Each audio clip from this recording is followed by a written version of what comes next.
Hello everyone, welcome to study by Sandeep Rohila. Friends, देखिए आज की इस वीडियो से हम हमारा पॉलिटिकल साइंस का क्लास 1 स्टार्ट करने जा रहे हैं। तो ये आज की जो हमारी रहेगी वो क्लास फर्स्ट रहेगी।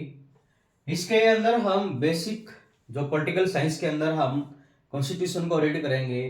बहुत सारे मिलके कॉन्स्टिट्यूशन कैसे बना, उसका डेवलपमेंट करने की जरूरत क्यों पड़ी, तो इन सभी बातों के बारे में यहाँ पर डिस्कस करेंगे। तो उससे पहले अगर कैंडिडेट हमारे चैनल पर नया विजिट करता है तो आप चैनल को सब्सक्राइब करके रख लीजिएगा। चैनल हमारा स्टडी बाय संदीप रोहिला, तो ये चैनल का नाम है। तो आप सब इस चैनल को सब्सक्राइब करके रख लीजिएगा। जो ये हमारी वीडियो है आज की, ये आने वाले एग्जाम्स जो आपका है ईएमआरएस का, रेलवे, एसएससी, ठीक है, वो कोई भी स्टेट का एग्जाम है, स्टेट पीसीएस हो गया या फिर कोई स्टेट का टीचिंग एग्जाम हो गया, तो सभी में बहुत ही हेल्पफुल रहने वाली वीडियो है। तो ऐसी ही हमारी फर्स्ट क्लास है ये। तो कंप्लीट पॉलिटिकल साइंस को हम यहाँ पे डिस्कस करेंगे, बहुत ही एक शानदार वे के हिसाब से करेंगे इसको। तो इसमें देखिए हमारा कंटेंट किस बुक से कहां से उठाया गया है उसकी बात कर लेते हैं एक बार। तो वीडियो को ज्यादा लंबा नहीं रखेंगे।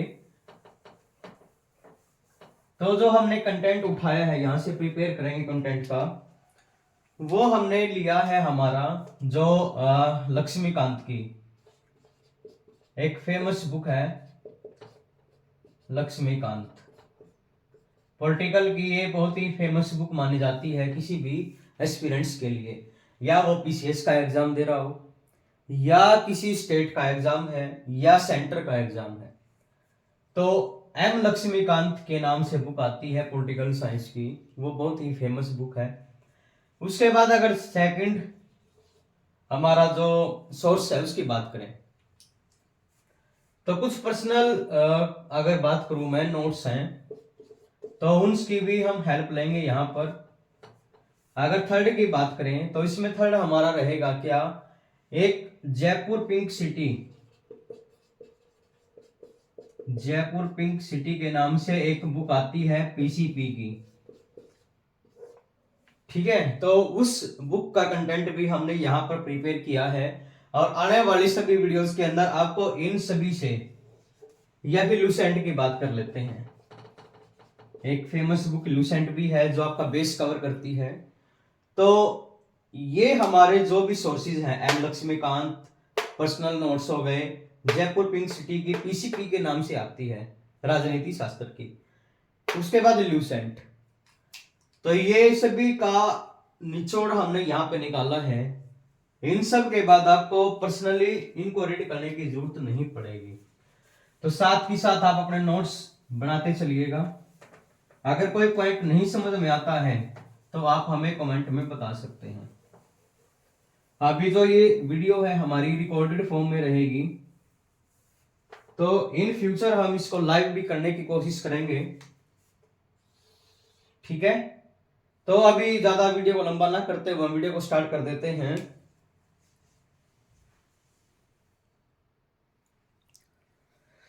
तो देखिए क्लास 1 को हम स्टार्ट करते हैं। सबसे पहले तो हम इसमें क्या बात करेंगे, कॉन्स्टिट्यूशन क्या होता है, ठीक है भाई। पॉलिटिकल साइंस के अंदर जो हमारा कॉन्स्टिट्यूशन वर्ड है, क्या है, कॉन्स्टिट्यूशन यानी कि संविधान। भाई हमें संविधान की जरूरत क्यों पड़ी, संविधान बनाने की हमें यहां पर जरूरत क्यों पड़ी, संविधान की क्या रिक्वायरमेंट हुई कि हमें ये बनाना पड़ा, ठीक है। तो सबसे पहले तो हम बात कर लेते हैं कि जो कॉन्स्टिट्यूशन शब्द है, हमारा कॉन्स्टिट्यूशन वर्ड है, ये लैटिन वर्ड, एक लैटिन वर्ड है कॉन्स्टिट्यूशियो। मैं यहां पे लिख देता हूं इसको,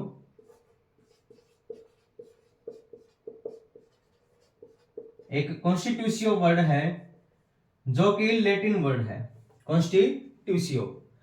जो ये कॉन्स्टिट्यूशियो वर्ड है, इससे ही हमारा जो कॉन्स्टिट्यूशन वर्ड है वो निकल के आया है, ठीक है।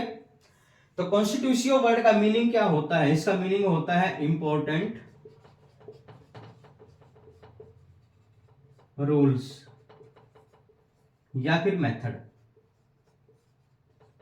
ठीक है, महत्वपूर्ण विधियां। तो किसी एग्जाम के अंदर यह भी पूछा जाता है कि जो कॉन्स्टिट्यूशन वर्ड है हमारा वो कहां से निकल के आया है। तो एक लैटिन वर्ड है कॉन्स्टिट्यूशियो, तो ये हमारा यहां से इजाद हुआ है, यहां से निकला है, जिसका मीनिंग होता है इंपॉर्टेंट रूल्स या फिर मेथड, महत्वपूर्ण विधियां या महत्वपूर्ण नियम। इतना समझ में आएगा, आप इसको नोट करते चलिएगा। साथ ही साथ कॉन्स्टिट्यूशन वर्ड हमारा निकला है कहां से? लैटिन वर्ड कॉन्स्टिट्यूशियो से। उसके बाद अगर बात करें कि हमारा जो ये था कॉन्स्टिट्यूशन, इसका डेवलपमेंट क्यों हुआ? ठीक है, डेवलपमेंट करने की जरूरत क्यों पड़ी हमें इसकी? तो जो ये कॉन्स्टिट्यूशन वर्ड है इसका हमें पता लग गया कि कॉन्स्टिट्यूशियो वर्ड लैटिन भाषा से निकल के आया है।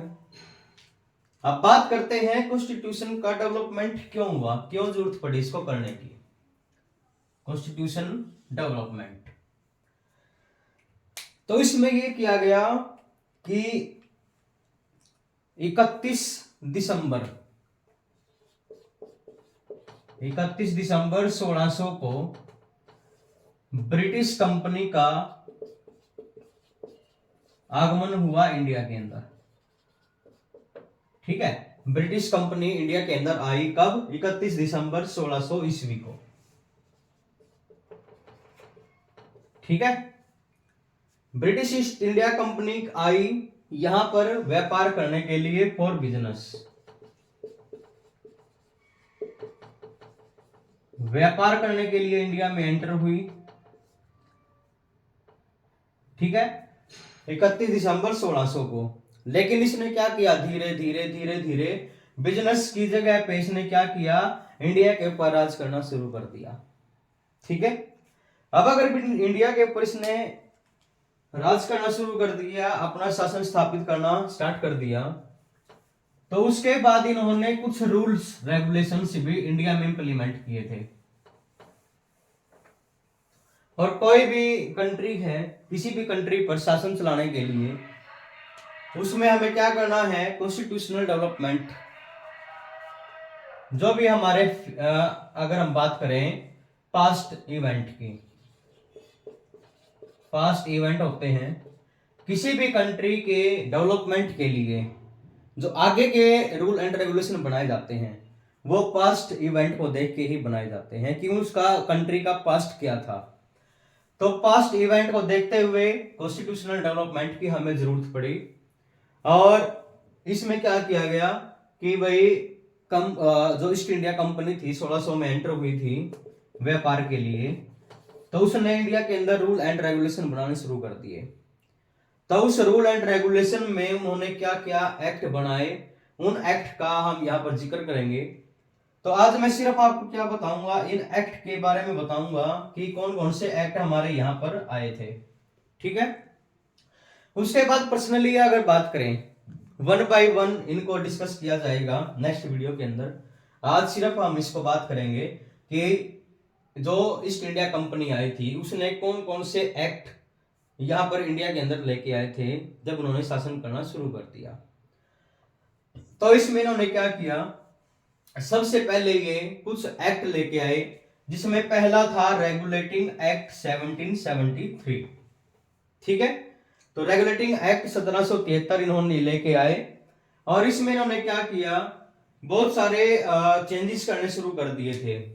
ठीक है, तो इंडिया के अंदर इन्होंने कंट्रोल करना शुरू कर दिया था इंडिया के मार्केट को, रेगुलेटिंग एक्ट 1773।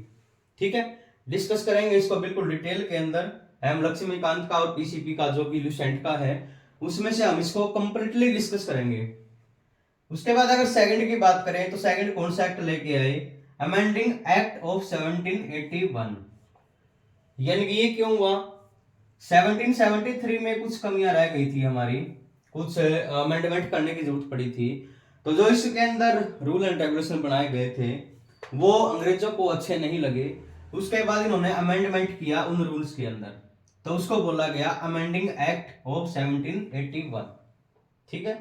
उसके बाद लेके आई ये एक्ट ऑफ 1786, 1786 का नियम। तो इसके अंदर इन्होंने क्या किया, जो 1786 का अमेंडमेंट था, इन्होंने एक्ट के अंदर बहुत सारी शर्तें लागू कर दी।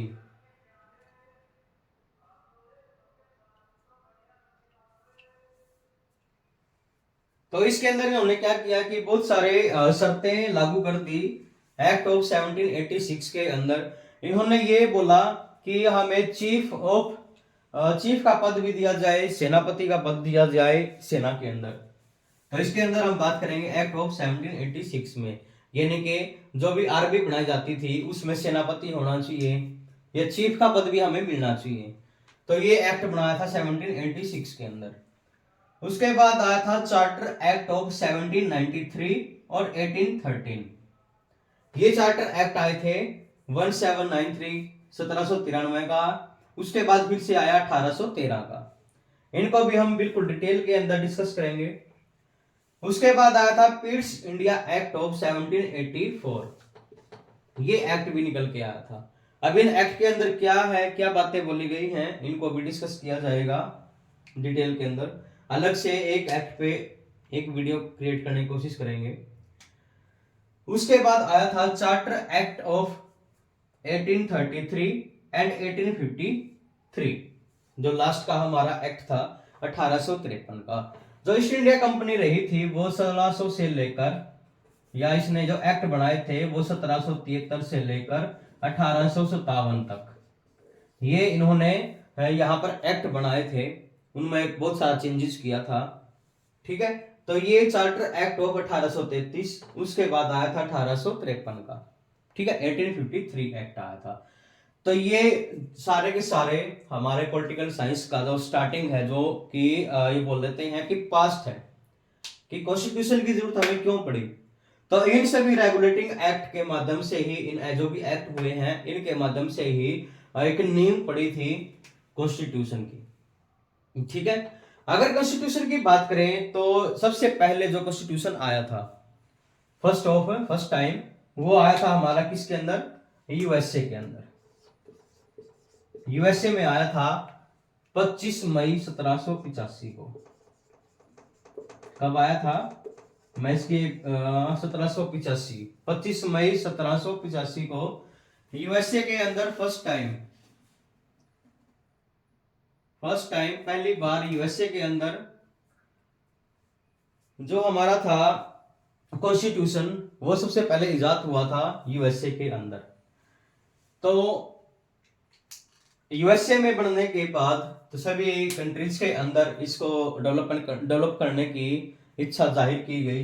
और इंडिया के अंदर तो जो ईस्ट इंडिया कंपनी थी उसने बहुत सारे एक्ट बनाए थे। उन एक्ट को मद्देनजर रखते हुए, उन एक्ट का ध्यान करते हुए उनमें कुछ अमेंडमेंट किए गए। उसके बाद हमारा कॉन्स्टिट्यूशन डेवलपमेंट हुआ था। तो इसके अंदर जो हमारे के एम मुंशी थे, के एम मुंशी, उन्होंने कॉन्स्टिट्यूशन को क्या कहा था, तो के एम मुंशी ने इसके अंदर कॉन्स्टिट्यूशन को राज्य की आत्मा कहा था। के एम मुंशी थे, इन्होंने कॉन्स्टिट्यूशन को राज्यों की आत्मा कहा था। राज्यों की आत्मा किसको कहा था, कॉन्स्टिट्यूशन को।